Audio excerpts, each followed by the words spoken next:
evening, everyone. I'm Carrie Seidman. I'm one of the founding members of Sarasota Strong, and we welcome you to our session tonight, which is titled "Thank You for Your Service."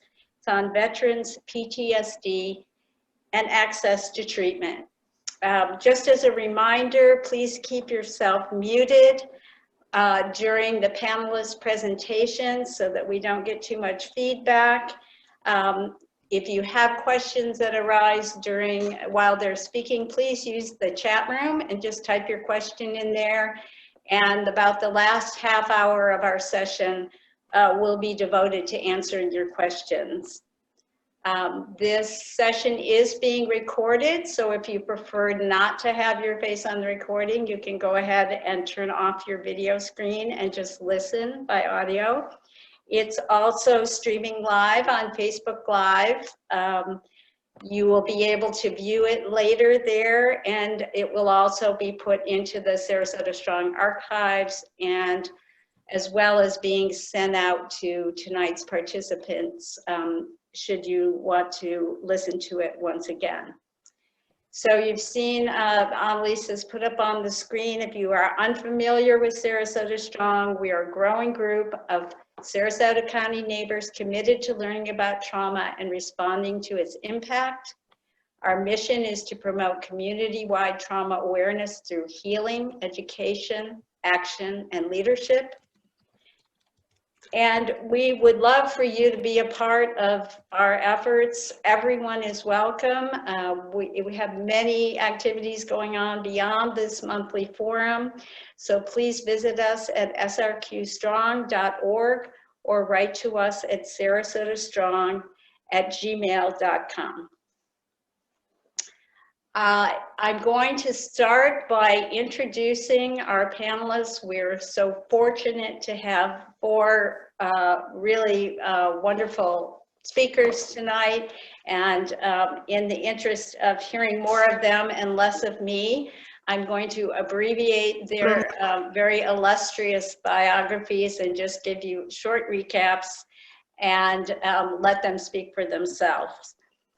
Starting with a picture on the left of your screen, Hope White is a veteran U.S. Army paratrooper and a 3-time boxing champion. She's also an educator who uses her degrees in education policy and social analysis to research the intersection between trauma and the impact policy initiatives have on everyday Americans. The Honorable Judge Charles E. Roberts has been a circuit court judge since 2003.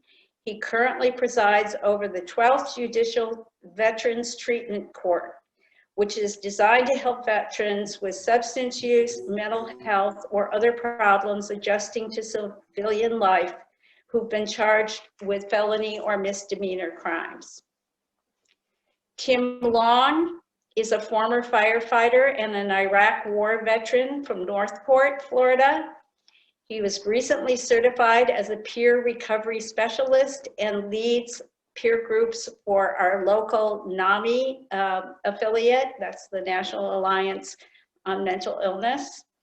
And he hopes to work more in the future with veterans and individuals with substance use disorders who are in our jails and prisons. And last but not least, Erin Miner is a certified addictions professional, a mental health professional, and an alcohol and drug counselor. She is the executive director of Harvest House and led the team responsible for the creation of the Home Again and VETS programs, the expansion of the Men's Freedom Program to Manatee County, and the creation of the New Heights program for unaccompanied youth. So thank you to all of our panelists for being here tonight. We're eager to hear from you. And we're going to begin today with giving the floor to Tim Long, who was gracious enough to come on a podcast that I am doing. And that's how we became acquainted. And I tapped him to do this as well, and he was graciously accepted. And Tim would like to share his story with you. Thank you, Carrie. Um, well, my story is long and can be drawn out, so I'm gonna give you the the I guess the traumatic parts and the good parts, and try and keep it in my little time limit. So, um, to start out, again, my name is Tim Long. I'm actually an immigrant to the United States. I moved to Florida when I was 10 years old from Great Britain. Um, I lived in Florida through middle school and high school, and then when I graduated from Venice High, I went to the Florida State Fire College and became a full-time firefighter at Nokomis Fire Department. They're just south of Sarasota. And my first year into being a firefighter, unfortunately, 9/11 happened. And that was in '01. We didn't go to war until '03. And in that 2-year period, I had a lot of time to think about the 343 firefighters that perished, the 3,000 Americans that perished, and all of the other first responders and everyone was hurt by it. And I felt as a physically fit firefighter who, the best part of my job was when I got to do something filled with adrenaline, like structure fires, extrications, cat in a tree, all that kind of cool stuff. so I decided to join the Army, and my recruiter asked me what I wanted to do. I asked him for infantry. I went from there to Fort Hood, Texas, where I did 1 year of training.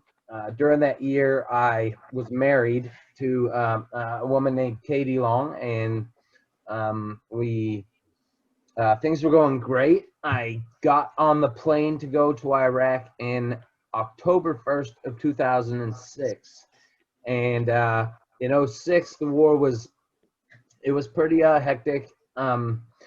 We had only been in theater for just over 2 years, and the Iraqis were really learning how to counteract our equipment and cause a lot of damage. So uh,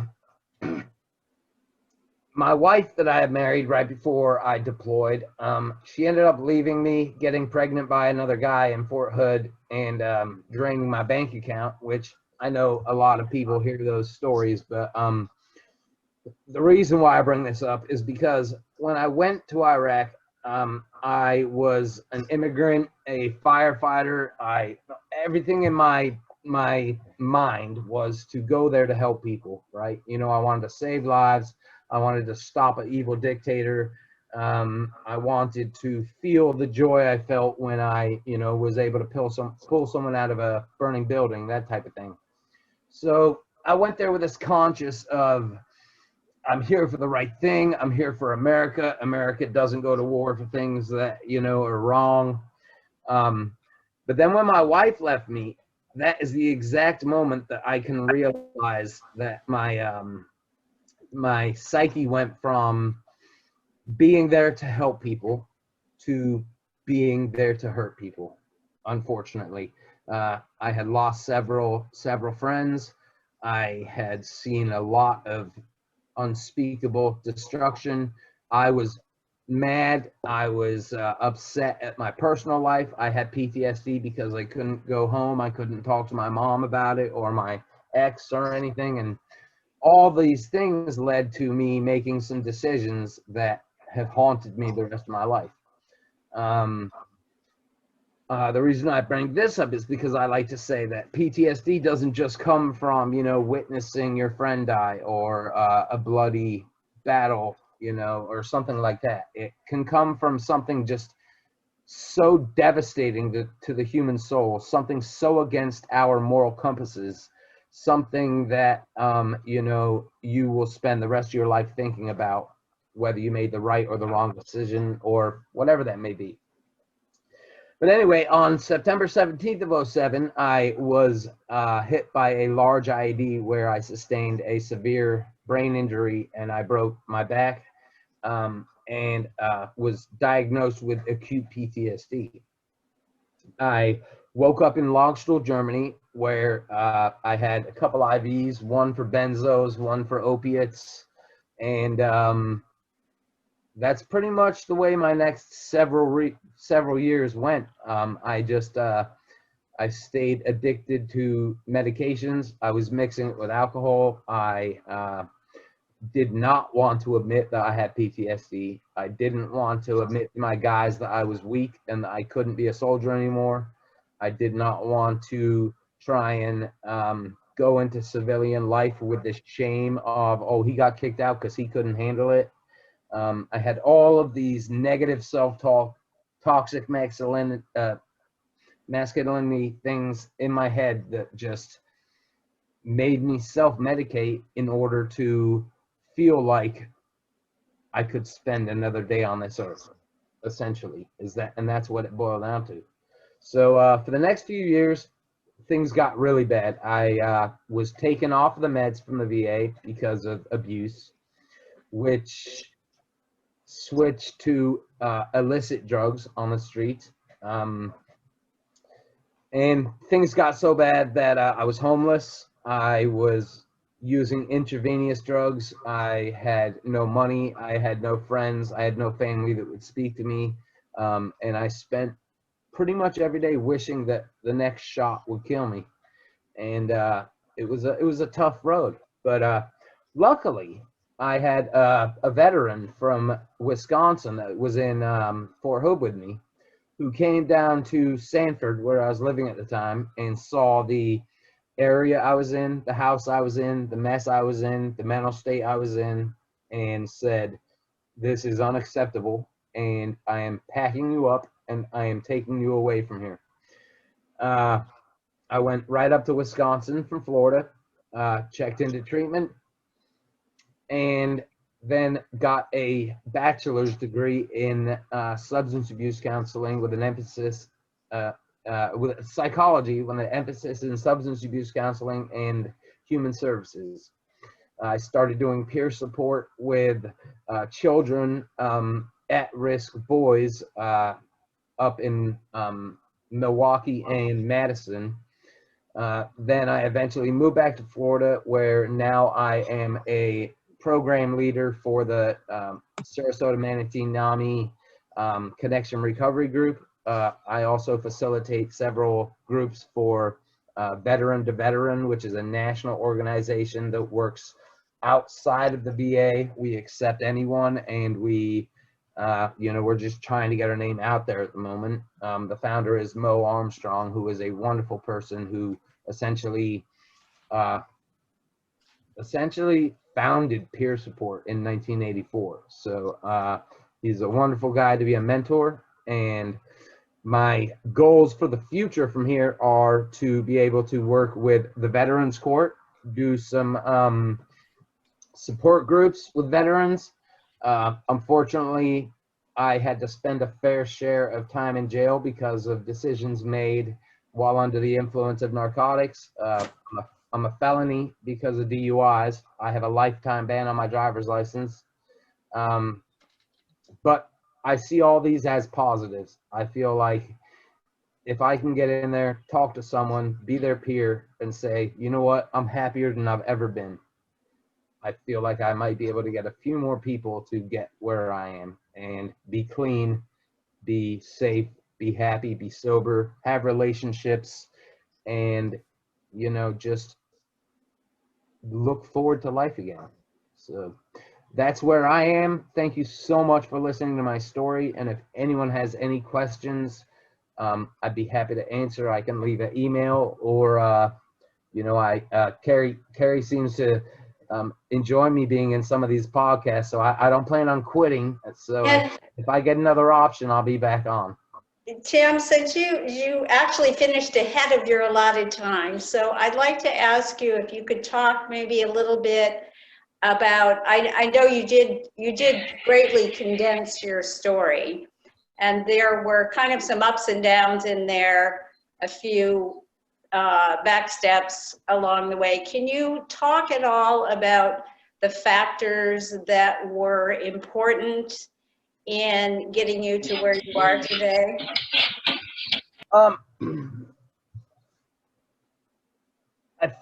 Well, let's see. The factors that got me where I am today was coming to the realization that it was not a bad thing or a weak thing. It didn't make me less of a soldier to say, I need help. I need help from everyone that'll give it to me. I don't care if they are a man, a woman, a Muslim, a Christian, if they are black or white, or if they are Indian, or if they, it doesn't matter. The fact is, I know the people of the VA are there to help me. And if I put in the effort, they are going to put in the effort. And evidence shows that we get better. Uh, I think the main thing is admitting that you need help and realizing that it is okay to be vulnerable. It is okay to say, you know what? I was in the infantry for 10 years and I have more KIAs I can count. I can, I can do this, I can do that. None of that matters if you can't ask for help when you get home, you know? So I think that's one of my biggest takeaways. And you did access help through the Veterans Administration, correct? Most definitely. I went through quite a few programs. I went through the substance abuse program. I went through the PTSD prolonged exposure program. And then I went in Battle Creek, Michigan to a program that was 3 months long called the integrating military into social life. And it's 3 months of inpatient. You stay there.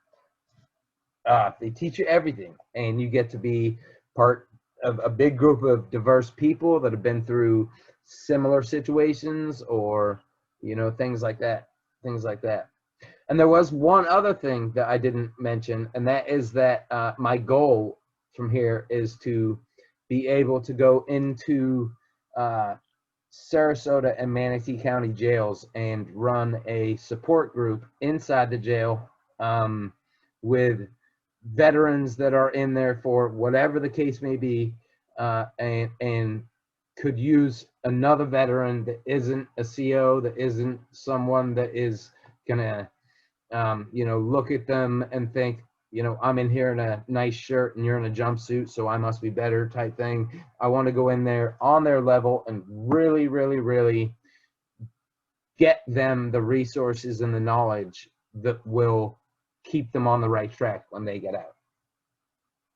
That is probably one of my biggest goals for the future.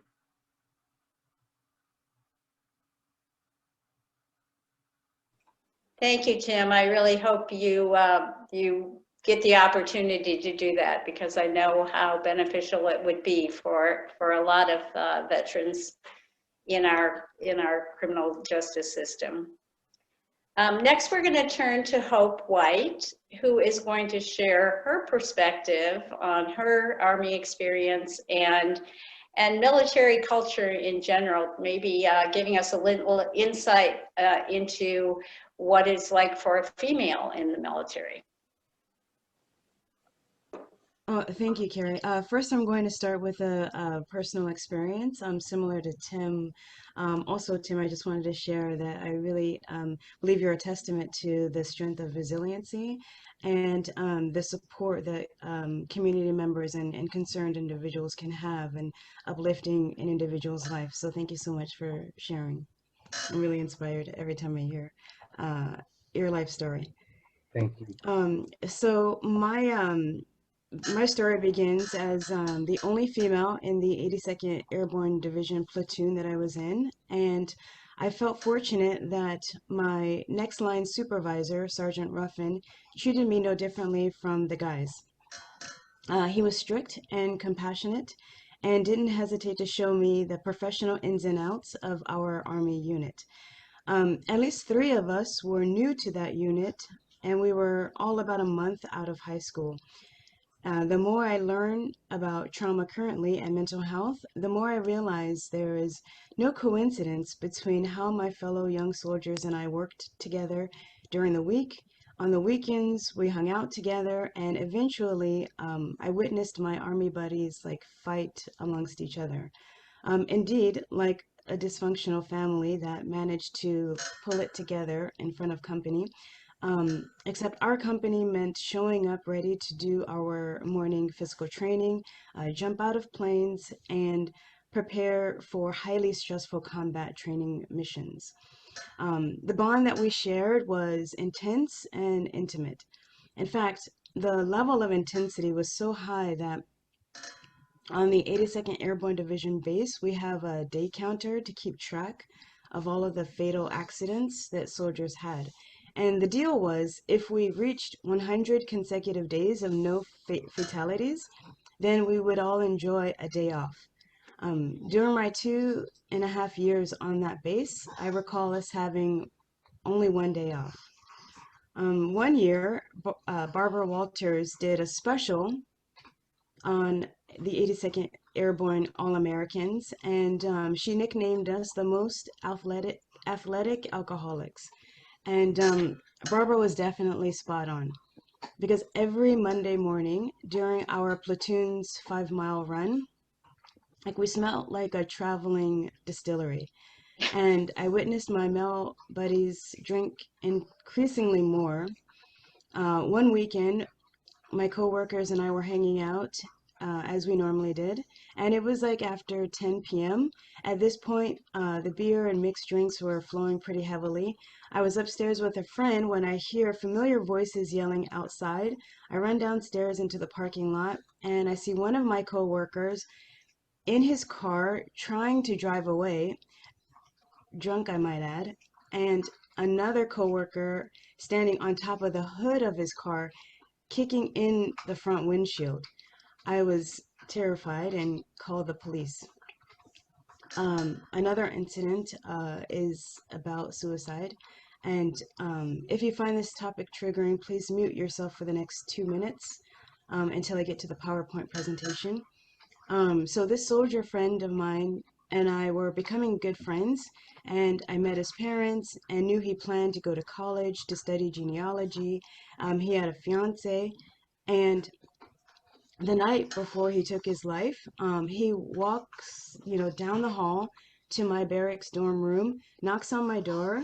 I crack it open just enough to see like one side of his face, and he asks, "Hey, White, like, did you want to tell me something?"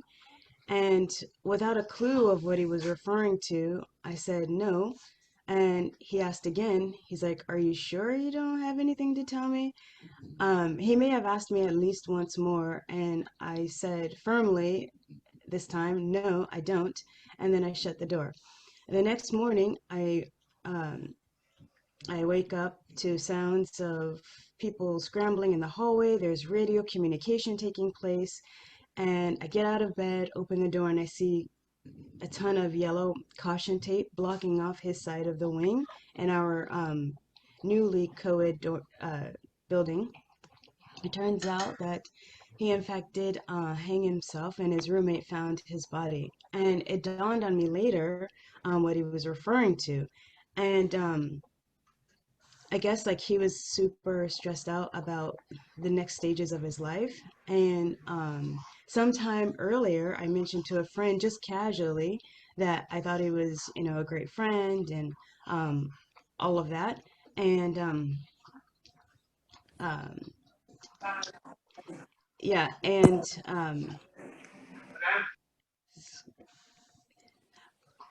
but anyway, I guess I regret not telling him like what a great friend he was and how much he meant to me.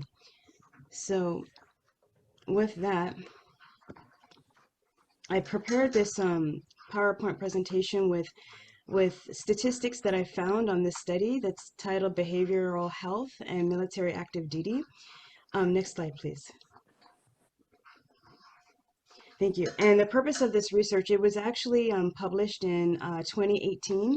The study was conducted in 2015, and the purpose of this U.S. study was for the Department of Defense to understand the behavioral health needs of service members who are either racial or ethnic minorities, women, or sexual orientation minorities. And so this study had two major aims. The first was to compare the behavioral health outcomes of minority or people of color service members to their majority or white peers, and to examine the minority majority group differences in the military versus the civilian population, which I thought was very fascinating. Next slide, please. Thank you. So this study has two research questions. The first is, are service members of color more likely to experience behavioral health problems relative to their white counterparts in the military? And if so, are these differences still apparent after accounting for individual level social, cultural, and environmental factors such as age and education, and interpersonal levels such as social, cultural, environmental factors such as social support and sexual harassment?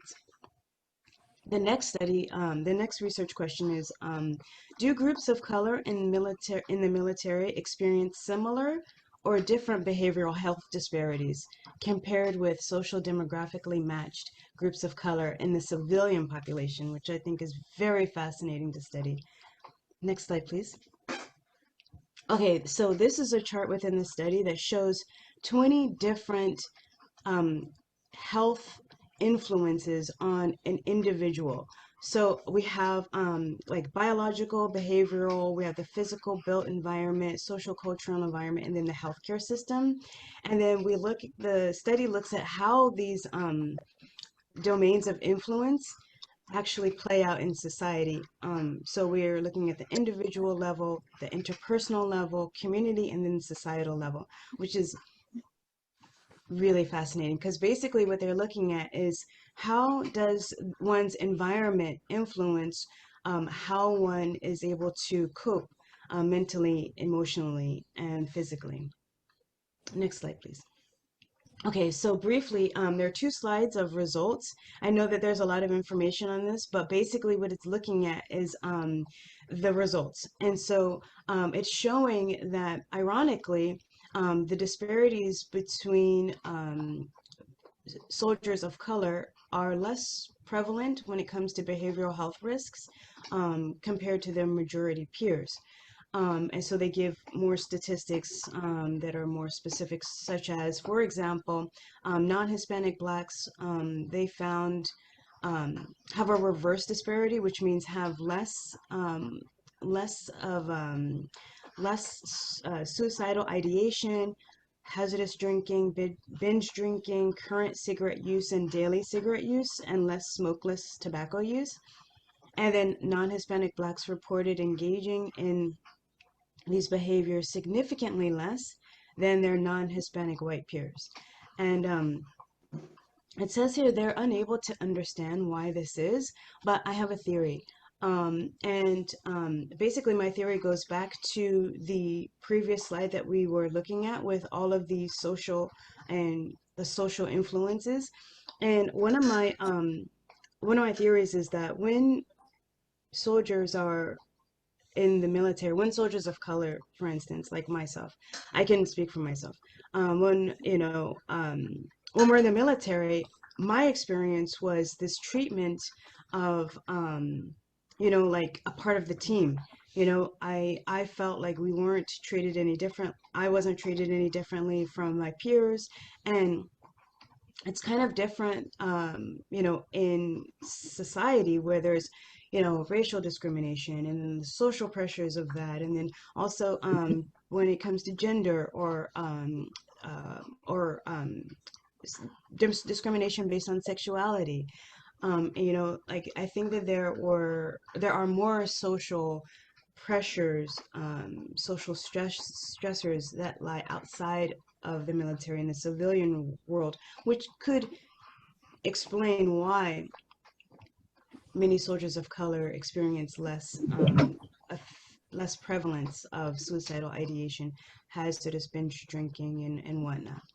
Next slide, please.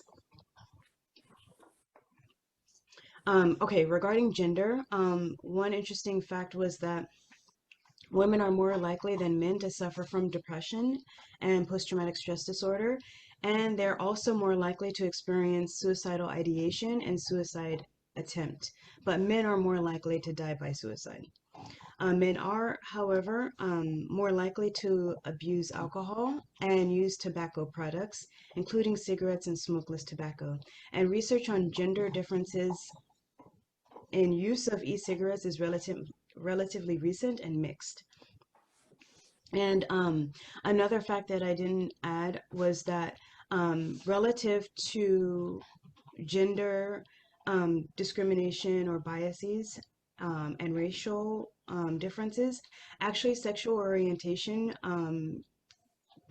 ranked the highest in the difference between depression and post-traumatic stress disorder and suicidal ideation and suicide attempt within the military. And I do take this into consideration that this was published in 2018 and the research was concluded in 2015, only 4 years after the dissemination of Don't Ask, Don't Tell.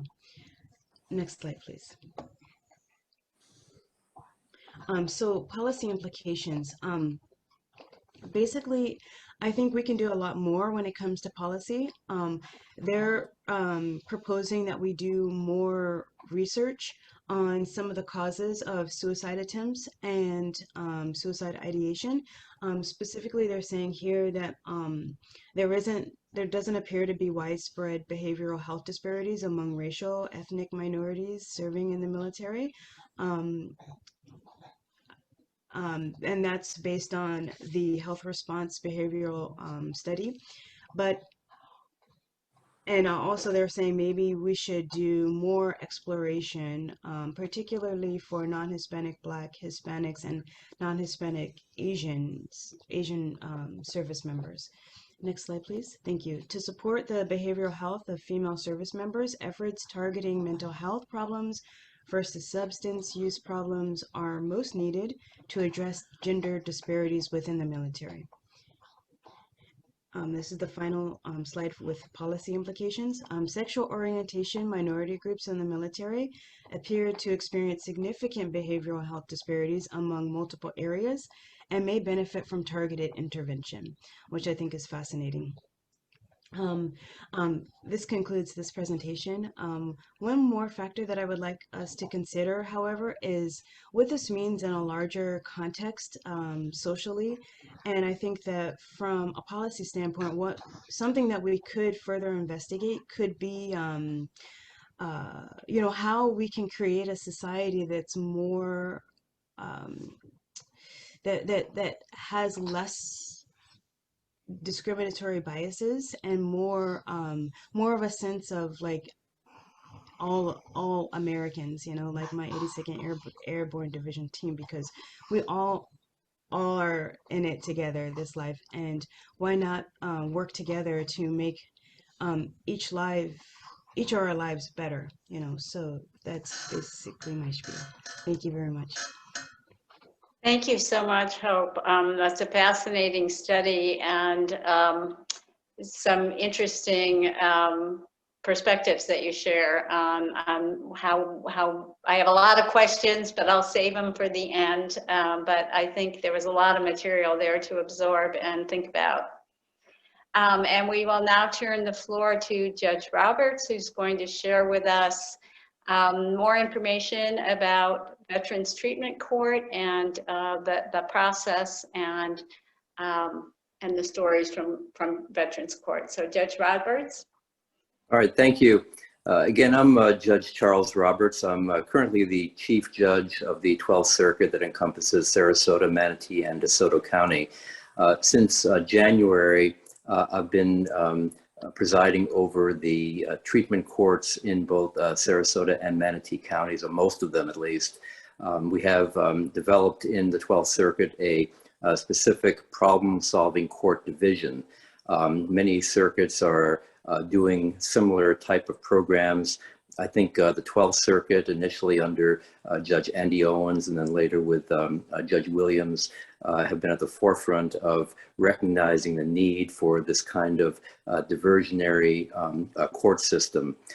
It is an extremely effective court program, and I'd like to discuss right now what it actually is, how it operates, and who can be part of it, and what is generally offered.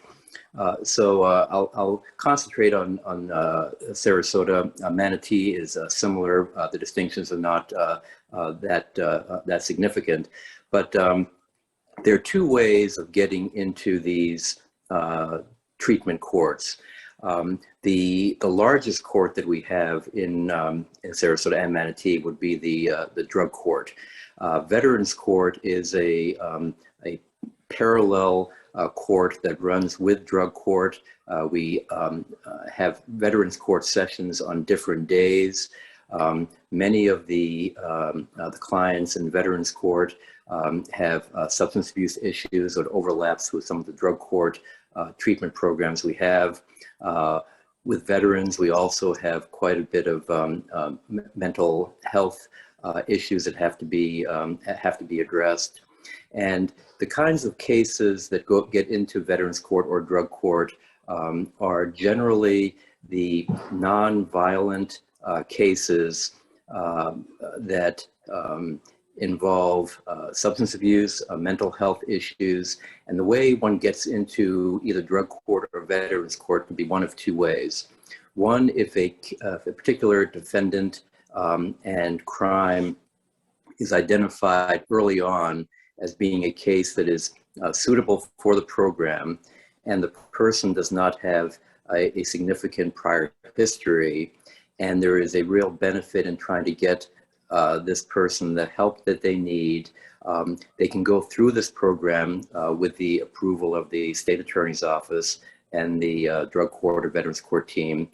And what they would do is they would actually go through the program, which I'll describe in a few minutes, and at the conclusion of their participation in the program and upon their graduation, the case is actually dismissed. So the person does not end up getting a conviction or a record as a result of that activity. The other kind of case that can come into Veterans Court or drug court would be perhaps some more serious situations where the person may have more of a criminal history, where the state attorney's office determines it may not be suitable to do a diversionary, which was the previous example I gave. And very often a person, as a condition of their drug offender probation or regular probation, would be required to complete the drug court or the Veterans Court program.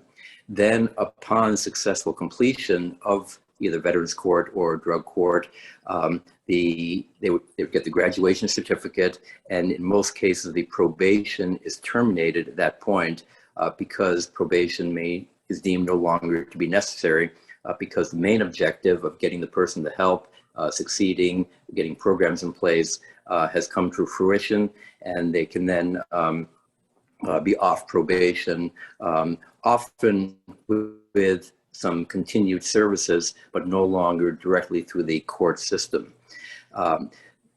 The way a court session takes place, let me kind of describe it for you. Every week, I have a drug court docket. Every few weeks, I have a Veterans Court docket because we do have far fewer people in the Veterans Court program than in the drug court program. Someone who is in Veterans Court or drug court has a specific program that they have to go through. And I won't go into too much detail, but I think many of you are probably aware that as part of these programs, they have counseling sessions, group sessions, individual sessions. They have to be randomly tested for drugs and alcohol. And the programs are very intensive, very individualized. I've been doing this since January, and with respect to the veterans, I've been very pleasantly amazed at how many services are available out there for veterans when we're dealing with mental health issues, homelessness, food, clothing, employment. All of those are addressed as part of the Veterans Court and drug court programs. At the sessions we have on a weekly basis in drug court, prior to the session, I will have a in-depth discussion with the treatment team, the counselors, get to know what is going on with each person individually. I take time to address each one. And then right now we're doing it by Zoom. Eventually, I hope very soon, I hope we'll get back to in-court sessions. But everybody comes onto the Zoom court docket, and I speak to each one of the people individually. And I want to find out how they're doing, what's going on in their treatment, if they have any concerns. And the beauty of this program is it is so different from a traditional criminal court hearing. I was in the criminal division for probably 13, 14 years out of my almost 20 years on the bench. And on the criminal docket, I don't get to know these people too well. I see what's in the court file. In most cases, the defendant will come in and plead guilty or no contest. I'll put them on probation, and I won't know too much about them or their story unless there's a plea with a sentencing hearing where I get to know more about them and perhaps their mental health issues and their drug issues and so forth. In this court, unlike the other court, I get to know these people. And so many of these people are people that I dealt with previously in the criminal division, where now I get to see the story behind what placed them where they are right now. And it is very, rewarding to me to get to know these people. We're essentially on a first name basis in the courtroom. I remember them, week to week or every few weeks, and I make note of their progress. Sometimes there are, slip-ups. Sometimes there are situations that one would not consider a real success story, but we try to get them back on track. And the whole goal of the program is to succeed, to graduate, and to move forward. Now, there are times when during the week I will get some information about a particular client, whether it's a veteran or someone in the drug court program, about whom we have some real concerns. They've lost contact. They didn't show up for their session. They don't answer their cell phone. And in those situations, we have legitimate concerns about their welfare. And I'll immediately try to have them found, perhaps detained until they can be brought to court immediately, for the professionals to speak with them to find out if some intervention is needed, whether they need to perhaps get some mental health intervention through coastal behavioral or something like that. So we're very, we have a system in place, but we try to do everything we can to not permit someone to fall through the cracks or have an unfortunate situation arise. Invariably, we during drug court sessions or veteran court sessions, a lot of the sessions are really telling people how well they're doing, or if they're not doing so well, sometimes impose a sanction to try to get them back on track. And we do have a very good success rate. We do everything we can to make sure that all of the resources that might be helpful to these people are made, that they're aware of them, and our people in drug court and veterans court do an amazing job through all of the resources in town, the VA, the halfway houses, the drug treatment facilities, Salvation Army, everybody. They work so closely with them to allow them to move forward to that ultimate graduation. The highlight of my court session is when they graduate. The other day, we had 8 people graduate from the drug court program. That might have been record for me, and that is the ultimate goal. One thing that I impress upon everyone, whether they're drug court clients or veterans court clients, that when they graduate, that is not the end. And I think they all understand that. I think they all understand that there's still quite a bit of work to do.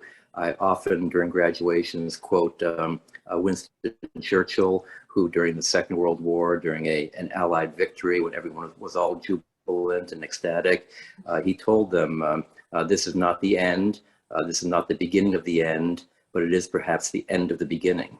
And I think all of the people who do graduate from the program recognize that although they've passed this big milestone, there is still a lot to do. And fortunately, there are so many resources out there to allow them to stay on course and succeed. So the program that we have both in Sarasota and in Manatee County, I think are excellent programs to allow people to get back on track. Some of the other things we offer, we do also try to help veterans, especially veterans, with driver's license issues.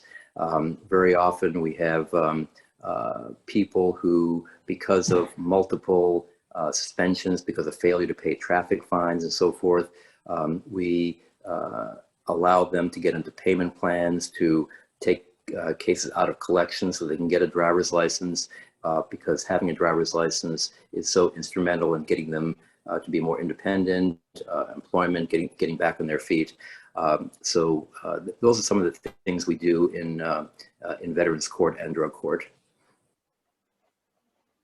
Thank you so much, Judge Roberts. I have a couple just quick follow-up questions I'd like to ask. Hearing you talk about the way these cases are handled through Veterans Court makes me think like all of our courts should be handled in such a way, so that everyone is given that same sort of guidance and assistance in trying to turn their lives around. How common are veterans courts across the country? Do you know? Yes. Well, I don't have the numbers for you, but I know very recently they have really expanded throughout the country. I think most circuits in the state of Florida have a veterans court, and throughout the country it has become very, very popular. And we're very glad to see that, because veterans have some unique issues that are separate from the traditional drug court programs, specifically some of the mental health issues, the PTSD, and that is recognized throughout the country. And you also mentioned that you have a pretty good success rate. Do you have any idea how many people who have begun the process of going through Veterans Treatment Court actually graduated, what the percentage might be? I don't have the exact numbers in Sarasota for Veterans Court. I would, just from my experience, having seen Veterans Court since January, I would say that the success rate is extremely high. I can only recall since January, perhaps 2 or 3 people who did not succeed in the program, who actually asked to be removed from the program, but overwhelmingly they do stay on track and they do succeed. Wonderful. Thank you. Thank you so much. We're going to move along to Erin Miner of Harvest House now, who's going to talk about some veterans programs that she's been involved in initiating and guiding, and I maybe could shine some light on housing issues and maybe barriers that veterans may have to accessing services. And I see our chat is filling up, so when Erin's done, we will move to the questions and make sure we try to get everyone's questions answered. But right now we'll turn it over to Erin. Thank you so much. I'm Erin Miner, and I have the privilege of being the CEO at Harvest House. And I just want to thank Tim and Hope for sharing your stories, and not to be corny, but for giving us hope as well, because to hear your stories and what you've come through, and first of all, thank you for your service to our country, and to giving your life to the American ideals that we still strive for today. And so I'm grateful to both of you, your families and friends who've stuck with you through it all. So Harvest House does a lot in the community, but I'm here to focus a little on veterans more than anything else. But just briefly, we do serve men and women with a history of incarceration, addiction, and homelessness, homeless families, homeless veterans, and homeless and at-risk youth. So we have about 380 beds across Sarasota, mostly in Sarasota, a little bit in Manatee County. And so talk about our veterans program a little bit. We have 15 beds right now for veterans, male veterans specifically, who have had a history of addiction issues, in and out of incarceration, homelessness, have mental health barriers. And we work closely with the specialty court. So our program director is oftentimes in drug court and veterans court. And so we also have clients who are court ordered to us to complete the program in lieu of a jail or prison sentence.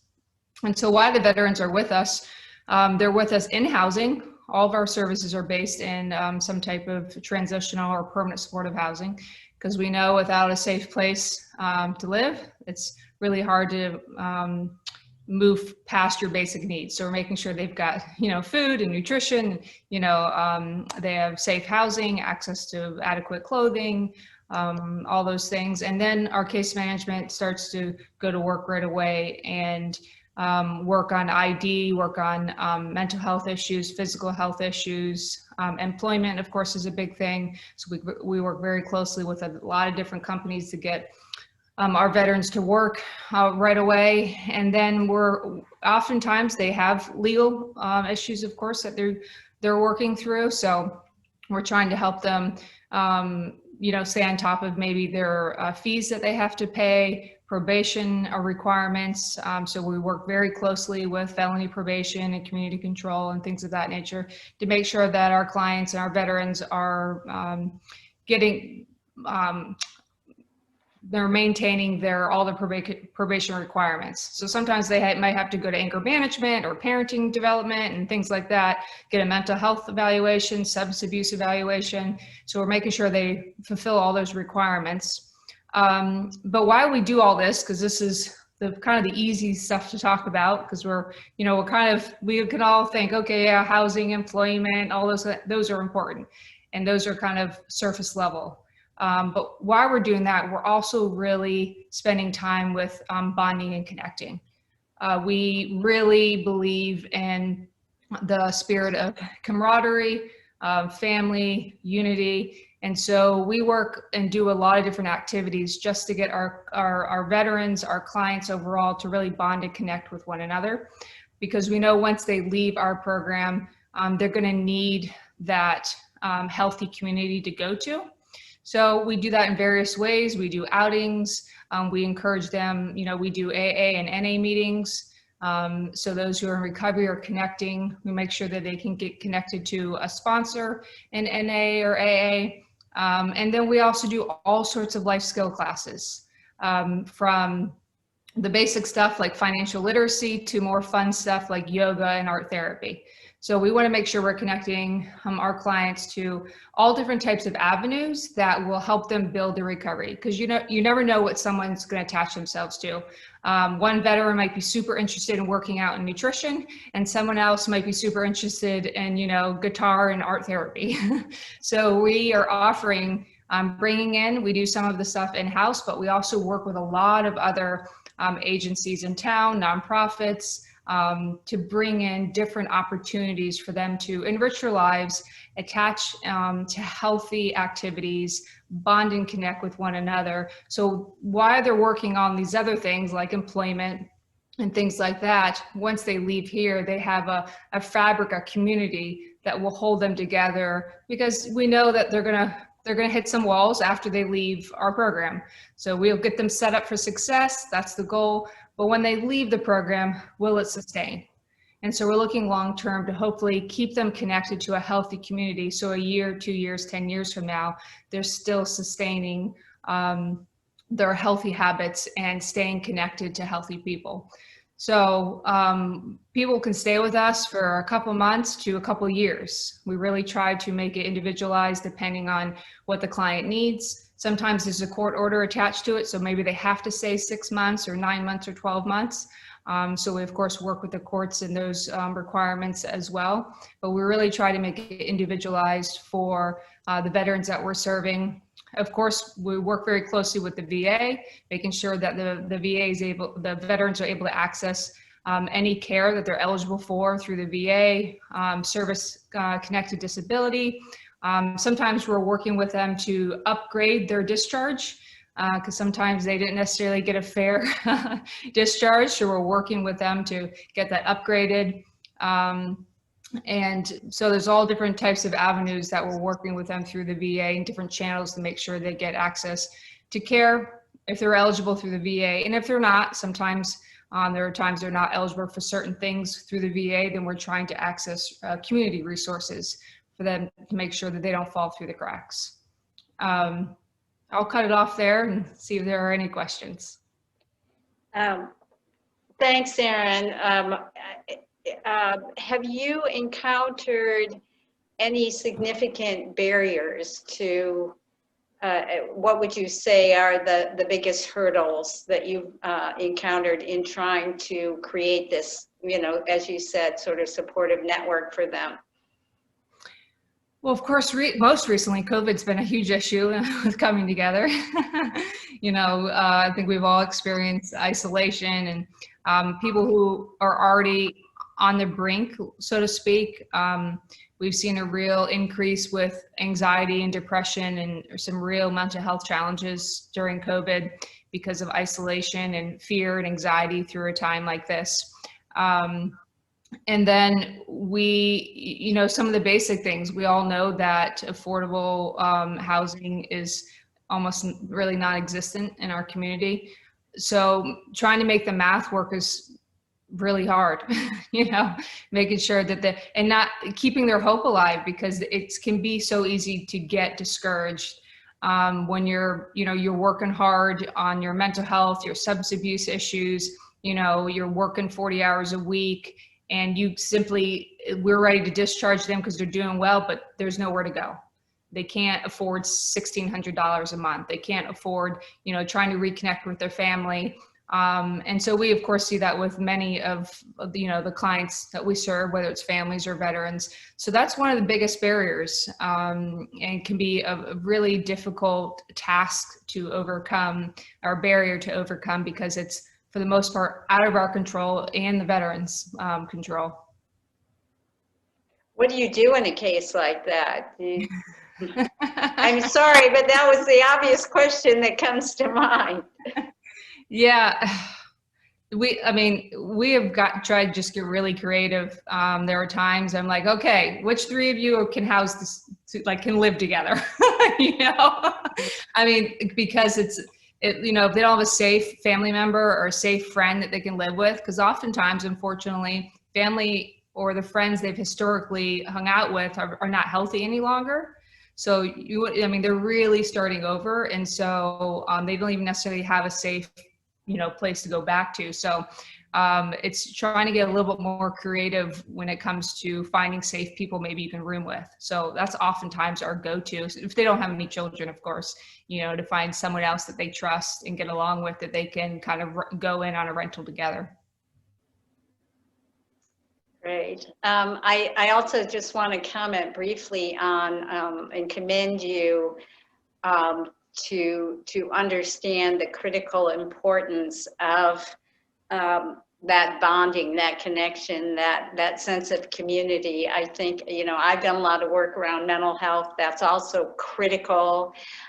In that sense, I think, you know, AA and NA are a testament to the importance of having a community. And interestingly, I think this sort of ties back to, you know, what Hopes was talking about in the military, was that there was that sense of bonding and sharing and team, and that when that is taken away, whether because you have an addiction or whether because you re-enter civilian life, things start to fall apart when you don't have that network.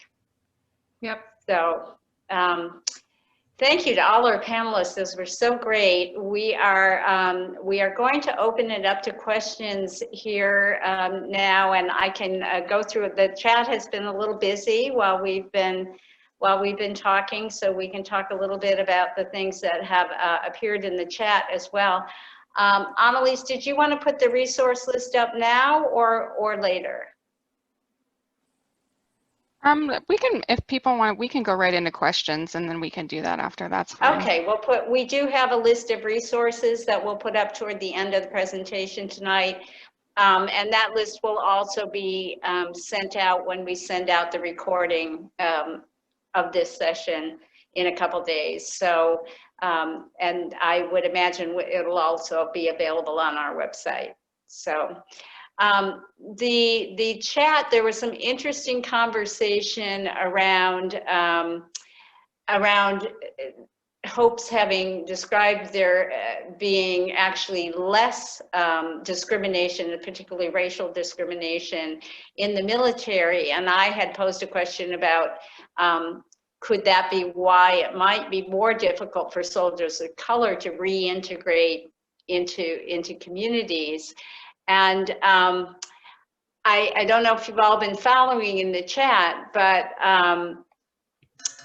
you know, Andrea commented, that makes sense to me. Maybe we need to be asking military leaders to help us figure out how to reduce racial discrimination in civilian life. I loved Hope's comment about being on one team. That's something the military has done really well. And yeah, I think again, there it speaks to the power of having people, having your people, you know, having your support system. Yeah, I completely agree. And I just wanted to add that, you know, we can't separate the military is a microcosm of our society, right? So of Right. course there will continue to be racial discrimination and discrimination of all kinds. But what I found to be really interesting was that there were less circumstances of discrimination. And I even experienced sexual harassment from one of my NCOs toward the end of my time there. But you know, that was just that one incident, and you know, I think it was really specific to his nature and character, you know, and I wouldn't lump him in with the rest of the service members, you know, but it does absolutely happen. Sure. Yeah, I think we've all heard of cases or read of cases of that. Chaplain Foster also had an interesting comment. He spent 10 years in the Navy, and he says as best he can remember, he only recalls one incident that was racial during his service. However, during his years of employment at the VA, he said there were numerous incidences of racism and a disparate treatment of employees. So again, you're right. It's easier when you're in an insular kind of system, especially one as highly disciplined as the military. But it would be nice to take the good parts of that and transfer them to our society. Andrea Ruth had a question for Judge Roberts. She said, I met a veteran who serves as a mentor to vets who are involved with Veterans Court in Sarasota County. Can you talk about that? Are they part of the court team that you spoke of? Well, mentorship is a very important part of the program. They are not actually part of the court session that we have, but invariably I'll be notified that a particular client or a veteran or defendant has a mentor, and they play a huge role in the entire process. The actual people who come into the court session would be the individual counselors, the program director, who will inform me about how things are going with a mentor. Veterans will often say they are looking for a mentor, and the program tries to help them get mentors. So they do play a role in that respect, yes. And who are the other members of the treatment team besides, you have said there are counselors, mental health counselors, addiction specialists. Who else in particular might be part of the team? Well, the team gets the information from the counselors. They learn how each person is doing in the program. So we have the actual mental health counselors, the substance abuse counselors. They report the person's progress to the program director, who then gives me the information. And very often during the sessions we have in court, the actual counselors or case managers, the counselors are there to answer any particular questions they may have, that we may have, but they give the specific updates with respect to each of the individual veterans or clients. Thank you. If you might want to check in the chat as well, Stacy Lang, who had to hop off to get on another call, said that Jewish Family and Children's Services also offers counseling for veterans, even some of those who are not eligible for services at the VA, and at no cost. So if you know someone who's in that situation, that's another resource possibility. Andrea Blanche posed a question for, I'm just going to give it out to the whole panel, and whoever feels qualified can speak to it. She said, I recently heard that veterans aren't eligible for PTSD treatment if they didn't develop symptoms while they were on active duty in a war zone. Is this true, and what can we do about it? We know that the onset of PTSD is often delayed. This is not true. You can show no signs of PTSD, go to the VA 10 years later with the symptoms, and still file a claim for PTSD. So Tim, what would you have to do if you were a vet who had delayed symptoms? How would you have to be? How would you get qualified to get services from the VA for that? You would go to the VA. You would enroll in eligibility. Then they would get you appointments with whoever you wanted, which in this case would be a psychiatrist, a psychologist, and a PTSD specialist. And then you would tell them the truth about what your symptoms are and when they started and how debilitating it is. And they will make a decision whether they will open a claim for disability. Then the board will decide whether your symptoms are bad enough to, or I should say, debilitate you enough in daily life to merit a disability. Now, even if you don't merit a disability, if they find that that PTSD did come from combat, you will still be given benefits, so you can go to mental health and those types of things. So you need to be qualified as to some degree disabled in order to get full access? No, you just need to be a veteran with a DD-214. And what is that? That is the piece of paper they give you when you get out of the military that says whether you were dishonorably discharged or medically retired or honorably discharged. It's the paper that says, do you or don't you qualify for benefits? Okay, thank you. Thank you, Tim. So sometimes if a veteran has an other than honorable discharge or a general discharge, depends who you talk to, sometimes they can access certain health benefits but can't access, or they're eligible for certain VA benefits but not others. For instance, we have veterans who are eligible for our grant per diem transitional housing through the VA, but they're not eligible for VA health benefits. So there are just differences there depending on a veteran's discharge. And you said, Aaron, that in some cases you are able to help them get their Upgrade. discharge upgraded?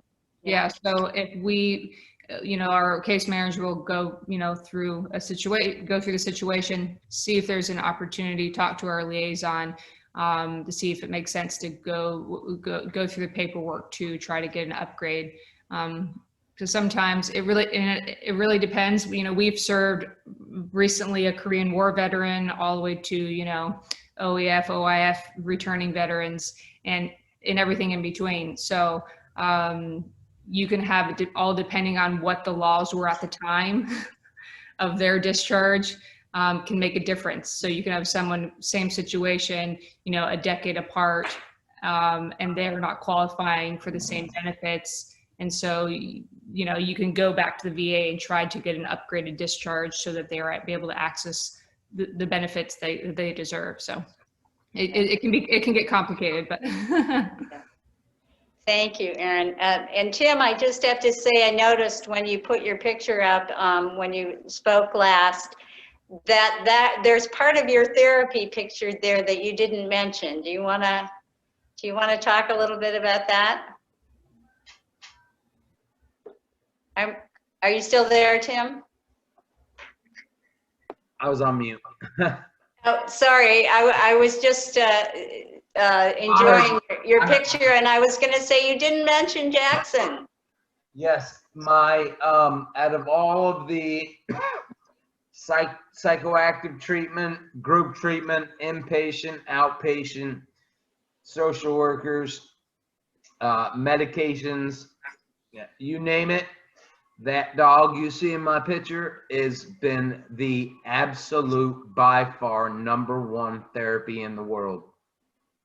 I mean, hands down. Yes, and I met him, and he is a total sweetheart. I can understand why Jackson has been so helpful. But I think I wanted Tim to mention that because, my son is not a veteran, but he does have mental health issues. And for him, his dog has also been played an enormous part in his recovery. Yeah. So I don't think we can downplay the importance of that. It's incredible, the love and compassion and just non-judgment and unconditional love that comes with it. Judge Roberts, did you have a comment you wanted to make? No, I was just listening intensely to the Jackson story. Sorry, I'm having a hard time. It was Robert Menz. He's been raising his hand there. Oh, I'm sorry. I thought you said Judge Roberts. Okay. Okay. Robert. There's another avenue to be explored for getting help for any veteran who has any health issues, and that's DAV, Disabled American Veterans. And we have an excellent one here in Sarasota out on Bee Ridge. It's about 2 or 3 miles east of 75 on Bee Ridge. And I've worked with them in the past, but because of the virus for the past 2 years or so, I have not been active in that program. But they offer very similar excuse me, programs to assist veterans who are not disabled, getting a disabled rating or getting an upgrade in their services that they are allowed. For Hope White, I have a woman who's very active in Sarasota Veterans Commission meetings, Georgie Alfano, and if you would like her information, you can reach me. Also, Aaron, can I reach out to you and ask about several of the guys that I've mentored? Perhaps you may still have ways of contacting them. I'd appreciate it very much. Yep, absolutely. And Carrie, I'm active also in the Mayor's Feed the Hungry program. Have you reached out to them at all in assisting people that may be needing food? And I'm also a facilitator for Vet to Vet, which was Mo Armstrong's program. And I'm a facilitator for NAMI. So those are some of the things I'm active in. And I'm very reachable. So. Robert, do you know how to, could you put your email in the chat so that people could reach out to you? Do you know how to do that? Okay, that'd be great for anybody who wants a little more information on those programs. There is a question in the chat that I didn't get to for Judge Roberts. Do you oversee teen court, or is there a program for teens to learn more about improving their mental health and that of their peers? The teen court program is separate. I have participated in that program as a judge in the program. The teen court program is more of a diversionary program to keep juveniles out of the delinquent court system.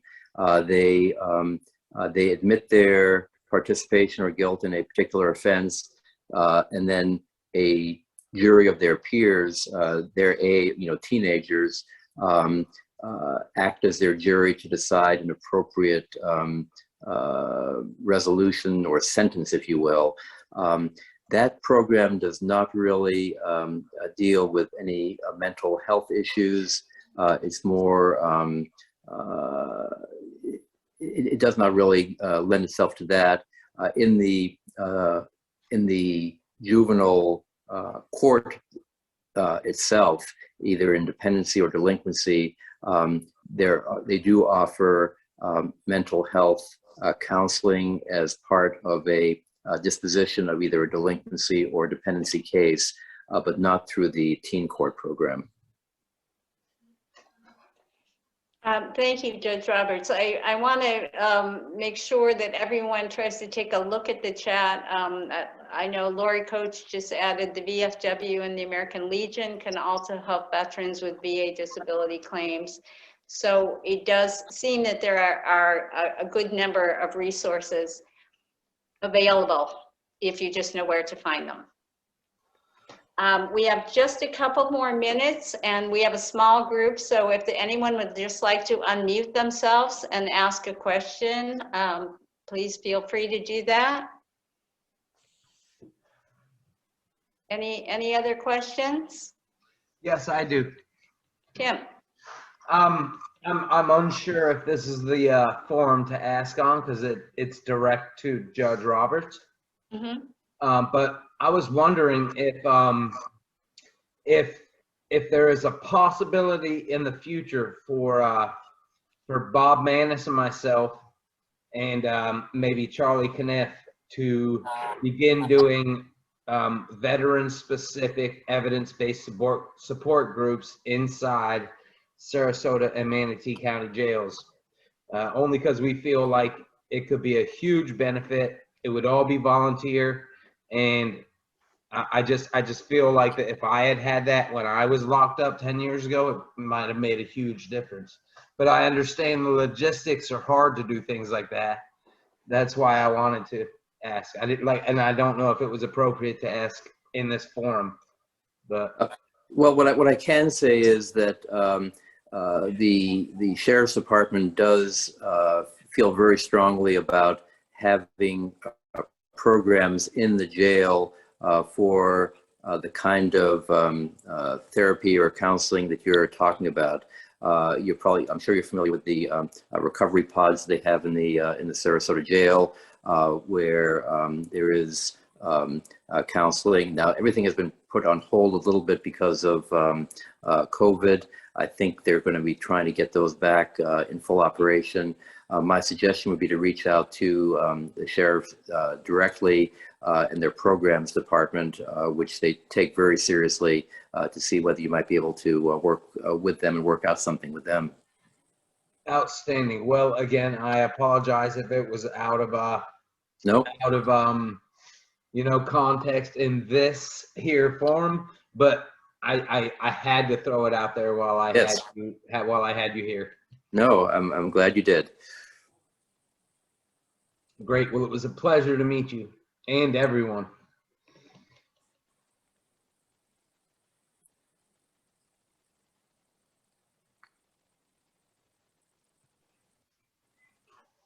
All right.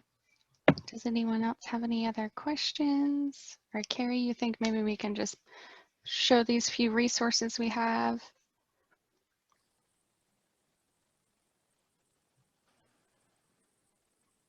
Oh, did we lose Carrie? Looks like we may have lost Carrie. Okay, well, I'm gonna pull up, we just have a few resources, like you guys said, few of the very many resources that are out there, but we're gonna be collecting some more to send out along with the recording of this evening. So let me pull this up here. There we go. All right, so the first one is the National PTSD Service Association. We have their link and contact information down here. Next is Harvest House. We also have Operation Eco Vets, Southeastern Guide Dogs, and as we learned, you know, through Tim, dogs, we do not deserve dogs. They are a form of therapy like no other, that is for sure. Yes. And then Operation Warrior Resolution, My Warrior's Place, and then a few others. But like I said, we are going to send all these resources out next, or in a couple days actually, when we send this recording out. So don't worry about me breezing through these real quick. We will send them to everyone who is in attendance tonight. We already did our question and comments. We kind of switched that around a little bit. But our next event or our next community conversation is actually going to be a little bit different than how we've normally done things. We are actually going to be having 2 in August. And as you can see, it's because we are going to be hosting it once in English, and then the second time is going to be in Spanish. So this conversation is going to be about the immigrant experience in our local communities. We're going to have community members and leaders from local organizations. So we really hope that you can tune in. We will be sending out the registration link with this for the English version as well as the Spanish version. I'll actually go ahead, I'll put the English one in the chat for you guys right now. And we will be sending the link out to both English and Spanish with this recording. So we encourage you to share this with any of your Spanish-speaking community members or anyone that you know that might be interested in this topic. We're really excited about it. And Carrie just messaged me that she lost her internet, so she is not going to be able to hop back on. So that's what happened. It looks like she might have lost power or something. So I want to thank everyone so much for joining us tonight. Thank you, Hope, Tim, Judge Roberts, Aaron, all of our panelists, and Carrie, who we lost, who is so great at moderating. And thank you to everyone who tuned in tonight, everyone that was watching on Facebook Live. We really appreciate it, and we hope to see you all next month. Thank you, everyone. Thank you.